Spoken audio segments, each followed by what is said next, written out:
Sa ngalan ng Ama at ng Anak at ng Espiritu Santo.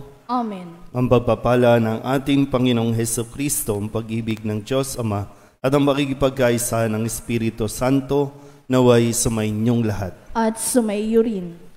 Ngayon po ay ginugunita natin ang kapistahan ni Santa Catalina de Siena, dalaga at pantas ng simbahan.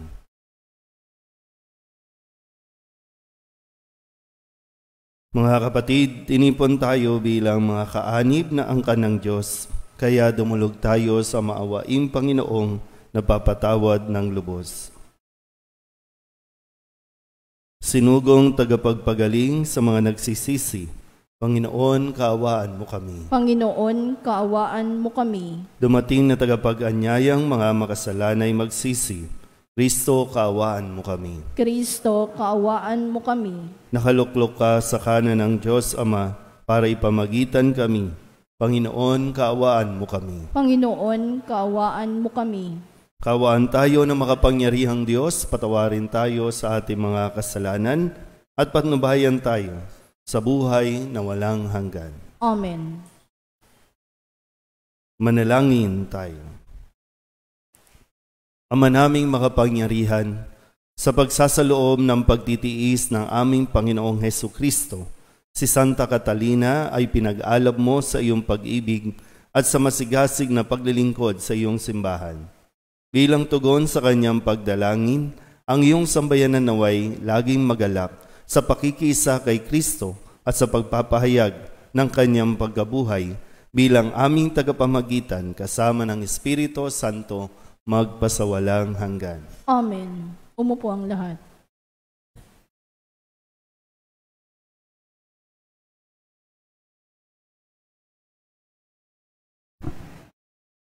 Pagbasa mula sa mga gawa ng mga apostol. Noong mga araw na iyon, naging matiwasay ang simbahan sa buong Judea, Galilea at Samaria.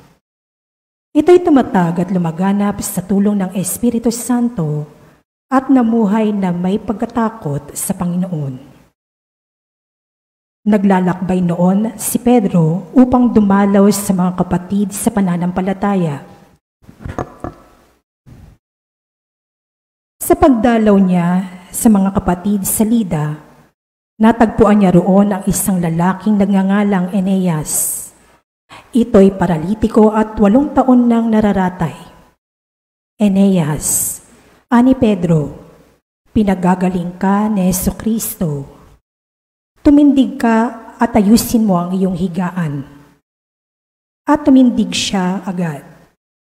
Nakita siya ng lahat ng naninirahan sa Lida at Saron at nananampalataya sila sa Panginoon. Sa Joppe naman, may isang alagad na babae na ang pangalay Tabita.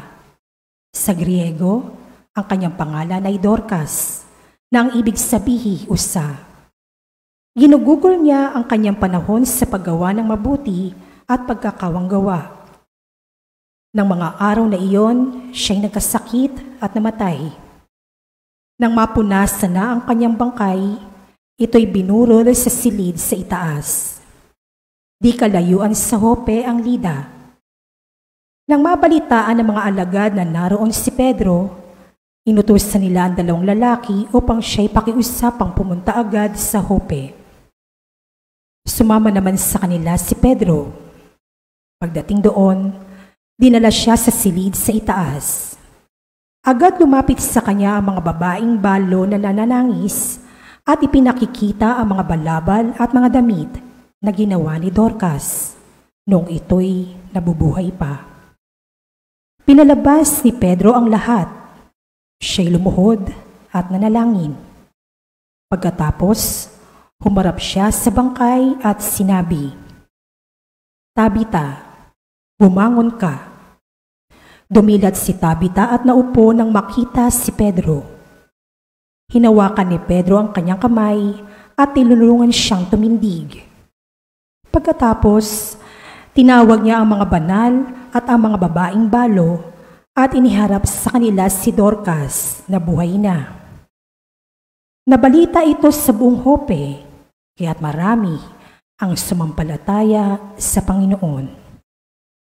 Ang salita ng Diyos. Salamat sa Diyos. Salmong tugunan ang atin pong itutugon. Sa lahat ng iyong kaloob, anong aking ihahandog? Tayo pong lahat. Sa lahat ng iyong kaloob, anong aking ihahandog? Sa Diyos ko't Panginoon, anong aking ihahandog? Sa lahat ng kabutihan na sa akin ay kaloob. Ang handog ko sa dambana ay inumi na masarap bilang aking pagkilala sa ginawang pagliligtas. Tugon. Sa lahat ng iyong kaloob, anong aking ihahandog? Sa tuwinang magtitipon ang lahat ng kanyang hirang, ang anumang pangako ko ay doon ko ibibigay. Masakit sa kalooban ng poon kung may papanaw. Kahit ito ay iisa, labis siyang magdaramdam. Tugon. Sa lahat ng iyong kaloob, anong aking ihahandog? Panginoon, naririto akong inyong abang lingkod. Katulad ng aking ina, maglilingkod akong lubos. Yamang ako'y iniligtas, kinalinga at tinubos. Ako ngayoy maghahandog ng haing pasasalamat. Ang handog kong panalangin, sa iyo ko ilalagak. Tugon. Sa lahat ng iyong kaloob, anong aking ihahandog? Tumayo ang lahat.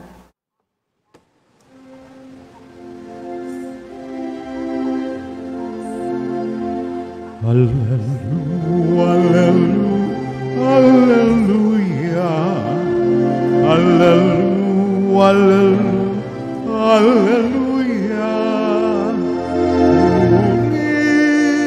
Purihin ng Diyos, hallelujah.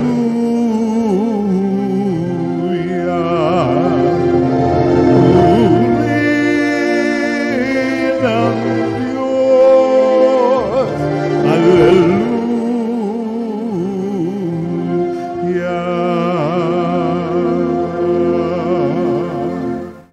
Sumainyo ang Panginoon. At sumayo rin. Ang mabuting balita ng Panginoon ayon kay San Juan. Papuri sa iyo, Panginoon. Noong panahong iyon, marami sa mga alagad ni Jesus ang nagsabi, "Mabigat na pananalita ito. Sino ang makatatanggap nito?" Alam ni Jesus na nagbubulong-bulungan ang kanyang mga alagad tungkol dito, kaya't sinabi niya, "Dahil ba rito'y tatalikuran na ninyo ako? Gaano pa kaya kung makita ninyong umaakyat ang anak ng tao sa dati niyang kinaroroonan? Ang Espiritu ang nagbibigay buhay. Hindi ito magagawa ng laman. Ang mga salitang sinasabi ko sa inyo ay Espiritu ng buhay. Ngunit may ilan sa inyong hindi nananalig sa akin. Sapagkat talastas na Jesus buhat pa noong una kung sino-sino ang hindi nananalig sa Kanya at kung sino ang magkakanulo sa Kanya. Idinugtong pa niya, "Iyan ang dahilan kaya ko sinabi na walang makalalapit sa akin malibang loobin ito ng Ama." Mula nooy marami sa Kanyang mga alagad ang tumalikod at hindi na sumama sa Kanya. Kaya't tinanong ni Jesus ang 12, "Ibig din ba ninyong umalis?" Sumagot si Simon Pedro, "Panginoon, kanino po kami pupunta? Nasa inyo ang mga salitang nagbibigay ng buhay na walang hanggan. Naniniwala kami at ngayon natitiyak namin kayo ang banal ng Diyos." Ang mabuting balita ng Panginoon. Pinupuri ka namin, Panginoong Hesukristo. Umupo ang lahat. Isang mapagpalang araw po sa inyong lahat. Ngayon po ay Sabado para sa huling araw ng ating ikatlong linggo ng pagdiriwang ng Pasko ng Pagkabuhay. At sa umagang ito, narinig natin ang mga katanungan na iniwan sa atin ni Jesus, kung paanong tinanong din niya ang kanyang mga alagad. Na sabi po niya, "Dahil ba rito'y tatalikuran na ninyo ako? Ibig din ba ninyong umalis? Dahil ba dito tatalikuran na ninyo ako. Ano ba ang dahilan? Bakit maraming mga alagad ang umalis? Kasi para sa kanila, mabigat ang mga pananalitang ito. Ano ba yung mga pananalita na ibinigay sa atin ni Jesus nitong mga nakalipas na araw? Balikan po natin. Sabi ni Jesus nung Lunes, gumawa kayo hindi upang magkaroon ng pagkaing nasisira, kundi upang magkaroon ng pagkaing hindi nasisira at nagbibigay ng buhay na walang hanggan. Nung Martes, habang ipinagdiriwang natin ang kapistahan ni San Marcos, ipinaalala sa atin ang atin pong misyon. Sabi po niya, humayo kayo sa buong sanlibutan at ipangaral ninyo sa lahat ang mabuting balita. Naintindihan pa ba? Focus. Makatulala na naman. Minsan nakatitig lang ng ganun pero walang pumapasok sa isip. No? Hindi ko alam kung anong meron. Kaya nga, ipinaalala ulit sa atin ni Jesus yung kahalagahan ng pagkain. Sabi niya nung Miyerkules, ako ang pagkaing nagbibigay buhay. Ang lumalapit sa akin ay hindi na magugutom at ang nananalig sa akin ay hindi na mauuhaw kailanman. Nung Huwebes, ang sabi niya, at ang pagkaing ibibigay ko sa ikabubuhay ng sanlibutan ay ang aking laman. Ito na, no? Bakit maraming umalis? Bakit maraming hindi nakaunawa? Kasi ito yung pagkain, yung laman, yung mismong laman niya, ang pagkaunawa ng lahat. At nung Biyernes kahapon, ang sabi po niya, tandaan ninyo, malibang kanin ninyo ang laman ng anak ng tao at inumin ang kanyang dugo, hindi kayo magkakaroon ng buhay. Kaya nga po, umabot sa punto na sabi dito, dahil ba dito tatalikuran niyo ako? Kasi marami ang sumusunod sa kanya sa pag-aakalang siya ang magiging hari. At kung didikit sila kay Kristo bilang hari, hindi lang basta yung maibibigay sa kanila yung kanilang intensyon, o pwedeng posisyon, o pwedeng impluwensya, o pwedeng kayamanan ang kanilang makukuha.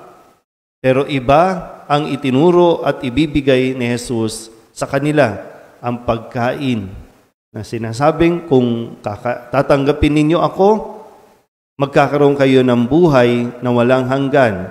At ito yung sarili ni Jesus. Iba doon sa pananaw na inaakala ng mga alagad. Salita pa lang to, no? Salita pa lang na binibitawan ni Jesus sa kanila. Ang pagsunod kay Jesus ay hindi para magkaroon ng kayamanan, para hindi lang para yumaman lang. Ang pagsunod kay Jesus ay yung pagtanggap sa Kanya.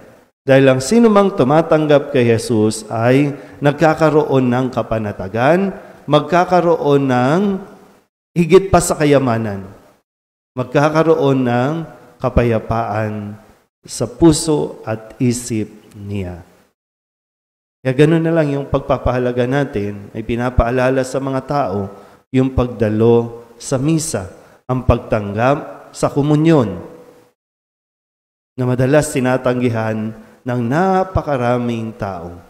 Kung alam lang nila kung ano ang nawawala sa kanila at kung alam lang nila kung ano ang makukuha nila sa pagdalo sa misa, sa pagtanggap kay Kristo sa banal na komunyon. Nawa katulad ng mga alagad, katulad ni Pedro, masabi din natin na Panginoon, kanino kami pupunta? Nasa iyo ang mga salitang nagbibigay ng buhay na walang hanggan. Sana andun na tayo sa punto ng ating buhay na ikalulungkot natin at po pwedeng ikamatay natin kung hindi na tayo makakadalo sa misa, kung hindi na tayo makakapagsimba. Sana nandoon at umabot tayo sa yugto ng buhay natin na hindi lang tayo nandito kasi mga senior citizen na kayo. Wala na kayong ginagawa, wala na kayong schedule, nandito na lang kayo. No? Ito na lang yung nagiging taguan, nagiging hideout. Sana hindi lang ganun ang dahilan natin kung bakit tayo naririto. Kundi alam natin sa kahuli-hulihan ng ating hininga, ito ang pinakakailangan natin. At habang marami pa tayong hininga, maibigay din natin kay Jesus ang ating oras. Marami pa tayong kailangan matutunan, marami pa tayong matututunan kay Jesus. Amen?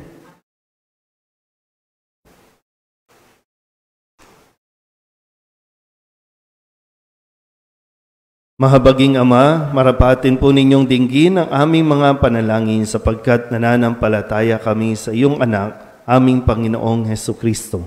Lumalapit kami sa Kanya sa pamamagitan ni Maria bilang isang sambayanan, taimtim tayong manalangin at sabihin. Sa pamamagitan ng mahal na Birhen ng Soledad, Ama, pakinggan mo kami. Sa pamamagitan ng mahal na Birhen ng Soledad, Ama, pakinggan mo kami. Sa pamamagitan ng aming binyag, kami ay tinawag mo sa pananampalataya. Naway patuloy kaming tumugon sa tawag ng mahal na Birhen ng Soledad para sa pagbabalik loob, pagsisisi at pagtatalaga ng aming mga sarili sa Diyos. Manalangin tayo. Sa pamamagitan ng mahal na Birhen ng Soledad, Ama, pakinggan mo kami. Ama, idinudulog namin sa iyo ang mga pinuno ng aming pamahalaan. Ipagkaloob mo po sa kanila ang katapatan sa paglilingkod at naway kumilos sila para sa ikabubuti ng sambayan ng Pilipino, lalo na ang mga nagugutom at naghihirap. Manalangin tayo. Sa pamamagitan ng mahal na Birhen ng Soledad, Ama, pakinggan mo kami. Ama, inilalapit namin sa iyo ang aming parokya, ang Nuestra Señora de la Soledad, at ang mga samahan na bumubuo nito. Gayon din ang Arkidiocese ng Maynila at ang Simbahang Katolika sa bawat sulok ng mundo. Gawin mo kaming masigasig na makibahagi sa mga gawain ng simbahan. Maging bukas palad sa pag-aali ng sarili, sa gawa at panalangin. At mamunganawa ang lahat ng ito ng kabanalan, hustisya at kapayapaan. Manalangin tayo. Sa pamamagitan ng mahal na Birhen ng Soledad, Ama, pakinggan mo kami. Si Jesus ay nananatili sa ating piling sa Santissimo Sacramento. Kaya kami po ay nananalangin para sa bukasyon sa pagpapari upang patuloy naming matanggap ang pagpapala ng Eucharistia na sentro ng Kristiyanong pamumuhay. Manalangin tayo. Sa pamamagitan ng mahal na Birhen ng Soledad, Ama, pakinggan mo kami. Ipinakita ni Jesus ang kanyang pagmamalasakit sa mga may sakit. Kaya natatangi naming hiling na lingapin mo at palakasin ang mga kapatid naming may karamdaman at nanghihina. Manalangin tayo. Sa pamamagitan ng mahal na Birhen ng Soledad, Ama, pakinggan mo kami. Idinadalangin namin ang lahat ng mga kapatid naming yumauna. Patawarin ang kanilang kasalanan at gantimpalaan sila ng tahanan sa langit. Manalangin tayo. Sa pamamagitan ng mahal na Birhen ng Soledad, Ama, pakinggan mo kami. Bilang ina, ipinakita ni Maria ang mga mabubuting katangian, lalo na ang katapatan, pagpapakumbaba, pagsunod at kalinisan, upang hindi maging hadlang sa misyon ng kanyang anak. Kaya itinataas namin sa iyo ang mga kababaihan at mga ina ng tahanan, na pagkalooban mo sila ng puso tulad ng kay Maria, at maging inspirasyon nawa sila ng aming pamayanan at ang bawat mag-anak. Manalangin tayo. Sa pamamagitan ng mahal na Birhen ng Soledad, Ama, pakinggan mo kami. Idulog din natin sa Panginoon ang ating mga personal na kahilingan at mga panalangin para sa ating mga pamilya, kasama ang mga kahilingan, mga natatanging intensyon, mga agarang paggaling ng mga may sakit, at ang lahat ng mga kaluluwa inihiling na ipagdasal sa misang ito. Ang lahat ng ito inihiling namin sa ngalan ni Kristong aming Panginoon. Amen. Umupo ang lahat.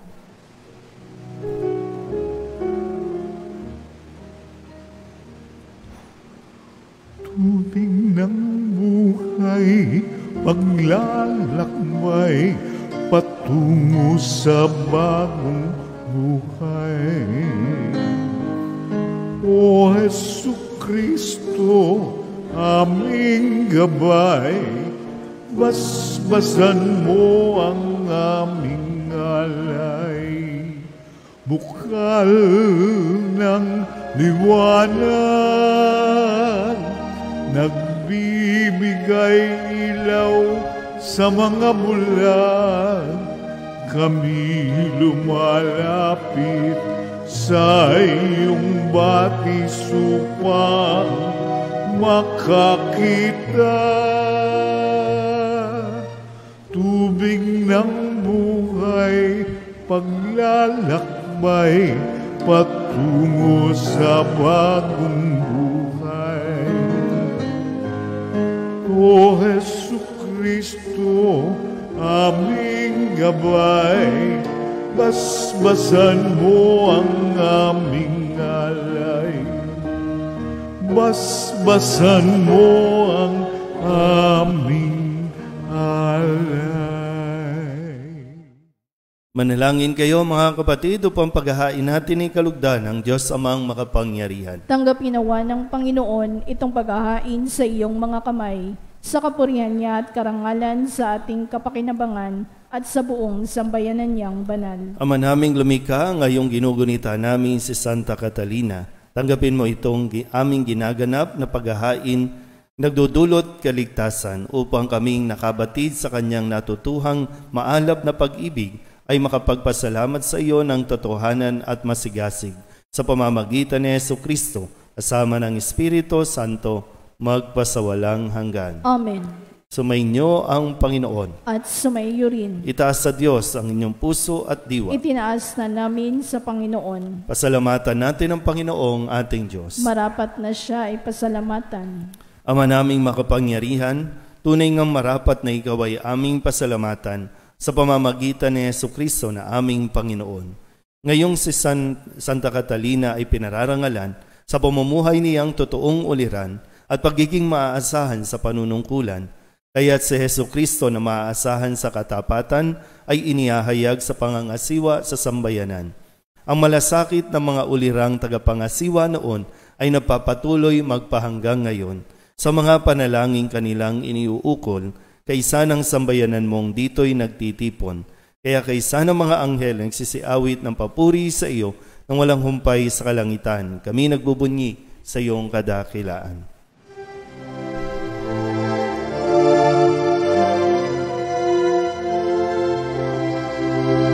Santo, Santo, Santo, Panginoong Diyos makapangyarihan, napupuno ang langit at lupa ng kalwalhatian mo. Hosana sa kaitaasan,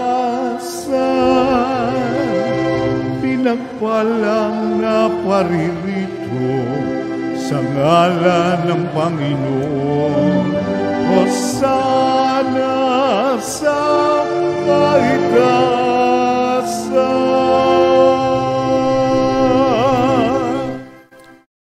Ama naming banal, ikaw ang bukal ng tanang kabanalan, kaya't sa pamamagitan ng iyong Espiritu, gawin mong banal ang kaloob na ito upang para sa aming maging katawan at dugo ng aming Panginoong Jesucristo. Bago niya pinagtiis ang kusang loob na maging handog, inawakan niya ang tinapay, inasalamatan kaniya, pinaghati-hati ni iyon, iniabot sa kanyang mga alagad at sinabi, tanggapin ninyong lahat ito at kanin, ito ang aking katawan na ihahandog para sa inyo.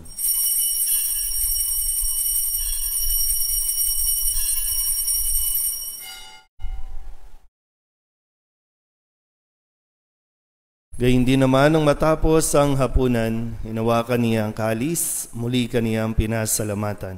Iniabot niya ang kalis sa kanyang mga alagad at sinabi, "Tanggapin ninyong lahat ito at tinumin. Ito ang kalis ng aking dugo, ng bago at walang hanggan tipan. Ang aking dugo na ibubuhos para sa inyo at para sa lahat, sa ikapagpapatawad ng mga kasalanan. Gawin ninyo ito sa pag-alaala sa akin."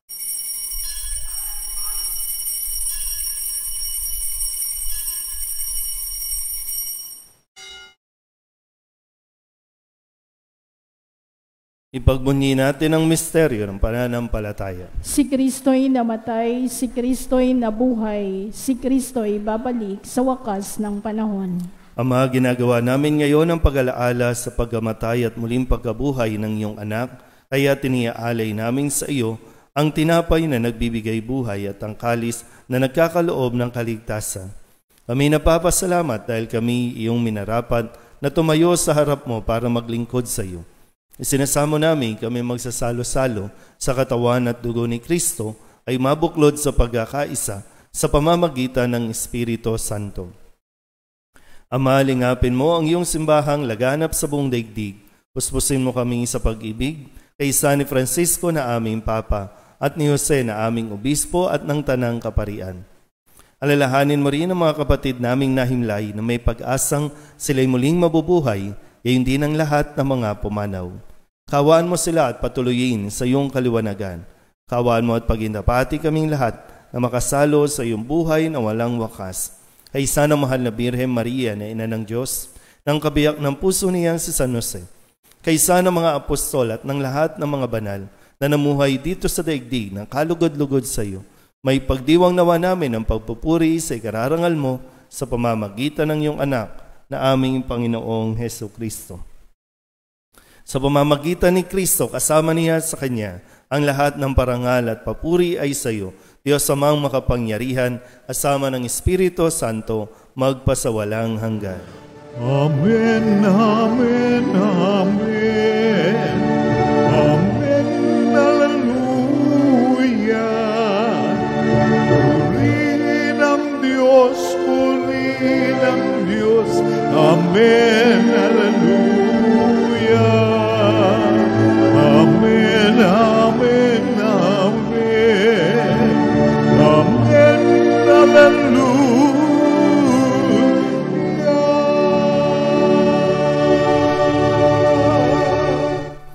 Sa tagubilin ng manakagagaling na utos at turo ni Jesus na Panginoon natin at Diyos, ipahayag natin ng lakas loob. Ama namin, sumasalangit ka, sambahin ang ngalan mo, mapasa amin ang kaharian mo, sundin ang loob mo dito sa lupa para nan sa langit. Bigyan mo kami ngayon ng aming kakanin sa araw-araw, at patawarin mo kami sa aming mga sala, para ng pagpapatawad namin sa nagkakasala sa amin, at huwag mo kaming ipahintulot sa tukso, at iadya mo kami sa lahat ng masama. hinihiling namin kami iadya sa lahat ng masama, pagalooban ng kapayapaan araw-araw, iligtas sa kasalanan at ilayo sa lahat ng kapahamakan, samantalang aming pinananabikan ang dakilang araw ng pagpapahayag ng tagapagligtas namin sa Hesu Kristo. Sapagkat iyo ang kaharian at ang kapangyarihan at ang kapurihan magpakailanman. Amen. Panginoong Hesu Kristo, sinabi mo sa iyong mga apostol, kapayapaan ang iniiwan ko sa inyo, ang aking kapayapaan ang binibigay ko sa inyo. Tunghayan mo ang aming pananampalataya at huwag ang aming mga pagkakasala. Pagkalooban mo kami ng kapayapaan at pagkakaisa ayon sa iyong kalooban, kasama ng Espiritu Santo, magpasawalang hanggan. Amen. Ang kapayapaan ng Panginoon ay laging sumainyo. At sumaiyo rin. Magbigayan po tayo ng kapayapaan sa isa't isa.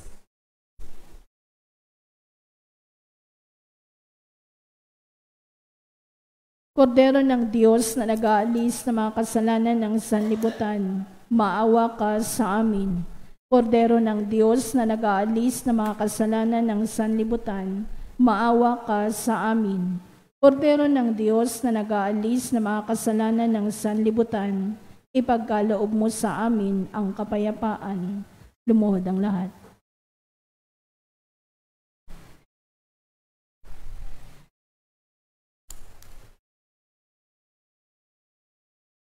Ito ang kordero ng Diyos. Ito ang nag-aalis ng kasalanan ng sanlibutan.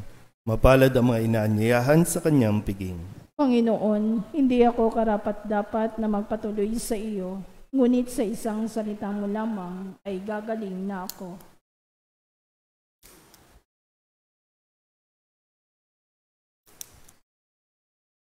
Katawan ni Kristo. Amen.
Manalangin tayo.